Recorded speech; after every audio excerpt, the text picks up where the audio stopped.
Martin, it's lovely to talk to you again. It's been a year since we last spoke. I know it's always interesting to hear what's going on at Air Baltic. How have things been lately? Has 2021 been kind to you guys? Not really. We started rocky because of the first half year. Then we had an okay summer, autumn, and now we have unfortunately kind of a lockdown in Latvia, so it's impacting us a bit. But it's not as bad as it was in the first half. And yeah, we're going through this forced wave, I would say, and then preparing already for next spring. That's good to know. An all A220 airline, which we absolutely love. What's the outlook for 2022? Are things looking good so far? Yeah, we are positive, and we have been positive throughout this crisis that the future would be better and we don't change. I think we will see a much better 2022 than 21. We in Air Baltic get more aircraft next year, another 8 Airbus A220 to bring it to 40 aircraft. We're very happy with that, and of course we want to fill these aircraft and ensure that connectivity, which we did so well also during the pandemic. But after this winter, I really hope that all airlines will be going back to see proper passenger numbers. I hope so too. It's desperately needed. So what we're talking about today is really the future of aviation, the future of airlines. Before we get into the topic of this discussion, which is all about your incredible range of diversity and gender balance at Air Baltic, just tell us a little bit about what you see for the airline in the more distant future. We're talking a fleet of 40 next year. Is that going to continue to grow? Yeah, it's continued to grow because 40 was the number we had in 2019 before the crisis in 20 came, and we're just going back to the old number of aircraft, but then of course only unified Airbus A220 fleet. And then we continue, we have another 10 firm orders for the following years, and then some option if we are executing our business plan. And then of course in the near future, we will have an IPO coming up to repay some of the equity which was injected by our shareholder. We have, according to you, to repay that, and that we will do through an IPO, and with that also finance further growth. We are happy with what happened, all the restructuring we did to set up the airline with an old Airbus A220 fleet. And so I would say once we're really out of this crisis, we saw it this summer a little bit in autumn, we're very positive. We have a very positive outlook.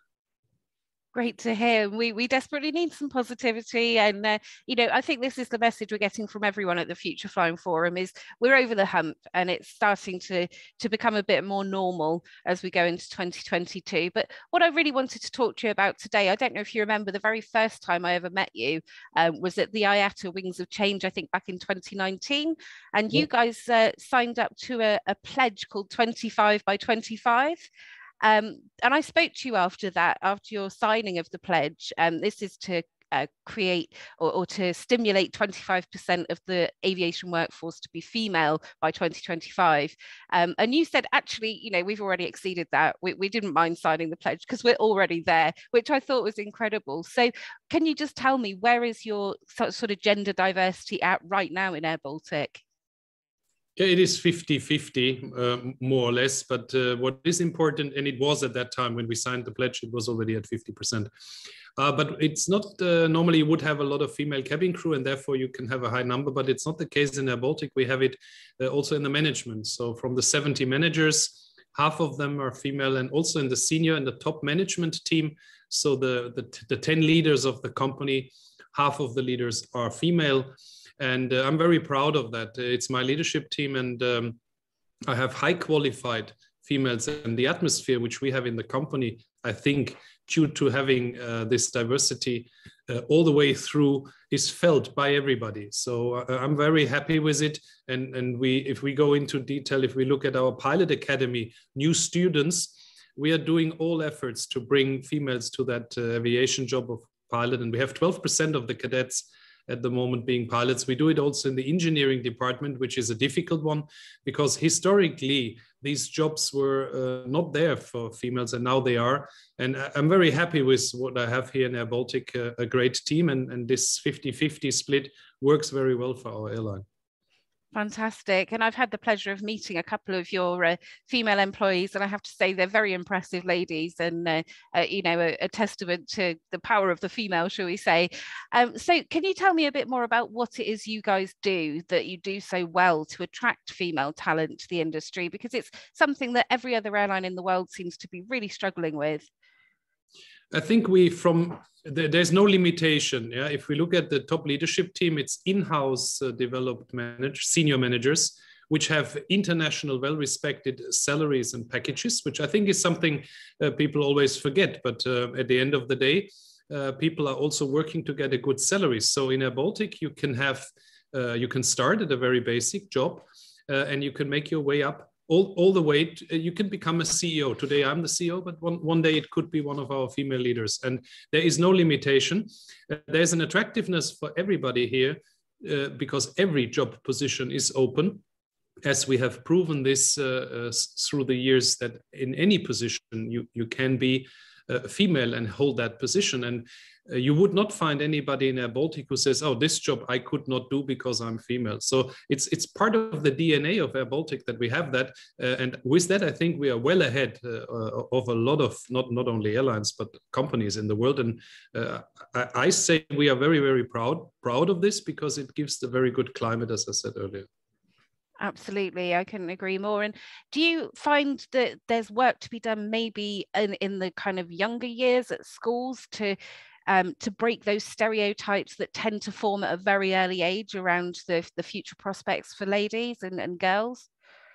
Yeah, I think in general, yes, because if you look at the kindergarten, yeah, and you still hear that the boys shouldn't play with dolls and the girls shouldn't play with the cars. That's, I think, where it starts. If you want to be an engineer, and then why not? Why not let the girl play with cars, and then she maybe wants to be an engineer. It starts very early, but then of course also the school system. And a lot of stereotypes, and these stereotypes are created by societies, and there's not a lot we can do about it. We as a company can then try, when we have the people starting their careers, that we immediately offer all the varieties which are there in an airline, and then that's what we do. And if we look at our, again, senior leadership team here, we have you have sometimes the typical positions being occupied by females, but we try to not do that. So we have female leaders in very different positions, just because we have half of our leaders being female, and that is important. So from the very beginning, you should not say this area is not open to you. You should keep every area open, and then you develop young people into these positions. Very inspiring, thank you. And do you find when you're dealing with these female leaders, do they bring a new perspective that perhaps the male leadership wouldn't see? Does it add more sort of colour and variety to the way that Air Baltic is growing? It creates a different atmosphere. Yeah, you cannot judge. I personally, I don't judge between male and female because I work for many, many years. And with me, my senior managers, they're all partners to me. So we are working in a partnership. But what you can tell in the meetings is that everybody probably takes a little bit more care of the other one. There is a warmer atmosphere, while you can also have a heavy debate. But a heavy debate between a pure male group or a group with male and females is always different. Even in school, it's different, in kindergarten, and of course in a leadership team. And that is what you see. It's a different harmony, and there is a spirit there that you want to create harmony again. And I think that you see if you go into a full male team, and then you go in a mixed team. And that is the daily experience we have. And I have to say, it creates a climate I personally like to work in for many years already. And I want to continue to work in such a climate. Great to hear. I think it sounds like a wonderful place to work. Can I have a job? We are looking, we are recruiting heavily at the moment. Yeah. Incredible. Well, you heard it here first, guys. You know, get and apply, because it sounds like a brilliant airline to work for. Just to wrap up, you guys were nominated for an IATA Diversity and Inclusion Award this year. Was it good to be recognised in this way for all the good work you guys have been doing? It was very good, and not to make it is just now we're putting more effort in to make it next year. Anna Airlines did it, and of course very happy for them. They won it this year. but we're gonna not stop our efforts to win such an award next year. And during that IATA AGM, I had the chance to talk to the winner of the IATA High Flyer Award, Lady Lalita Davala. She's in aerospace engineering, and she really inspired me to continue the path we do, because she had such a great speech and she's such great personality, giving a lot of hope to other young ladies entering this field. And we are there next year. We're gonna ask again to see if we can make it. And yeah, we're positive about it, because the airline is really doing a lot in that field and will continue to do so. A very well-deserved nomination. And I guess if you've got to lose out to somebody, then, you know, Anna should take a nod, because that's a very difficult culture to achieve diversity in over there. Fantastic, Martin, thank you so much. Well, we've now got the opportunity to speak to one of Mr. Gauss's powerful female leaders, Senior Vice President Alina Rossina. I will hand over to Linnea to continue the conversation.